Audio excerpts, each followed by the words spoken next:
দেখতে পাচ্ছেন আমাদের প্রকৃতির বন্ধুর ছোট ছোট বন্ধু, আজকে উনি নিমের বীজ নিয়ে এসছে, দেখাও। হ্যাঁ, একটা প্যাকেটে তিনি 1 প্যাকেট নিমের বীজ নিয়ে এসছে এবং আমাকে দেওয়ার জন্য তিনি স্কুল যাওয়ার পথে আমাকে দেখে ওর মনে পড়ে গেছে, ওই বীজগুলো বাড়িতে রেখেছিল কুড়িয়ে, সেগুলো দিচ্ছে এই স্কুল যাওয়ার পথে। তাই স্কুল যাচ্ছে, তাই আমি ওনাকে আর দাঁড় করাবো না। তা দাও বীজগুলো। হ্যাঁ, পরীক্ষা রয়েছে। হ্যাঁ, পরীক্ষা নাই? আচ্ছা, আজকে পরীক্ষা আছে ওনার।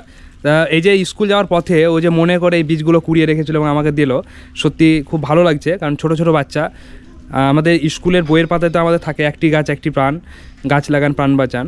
তা সেগুলো তাদের মধ্যেও যাতে প্রসারিত হয়, তারাও যাতে সেই শিক্ষাটা অর্জন করতে পারে, তাই আমাদের এই বাস্তবায়ন করা এবং এই প্রকৃতি নিয়ে মাঠে নেমে কাজ করা, এটি চেষ্টা করব এই সকল বাচ্চাদের মনের মধ্যে এটা ভরে দেওয়ার। যাও স্কুল ভালো করে পরীক্ষা দেবে। হ্যাঁ।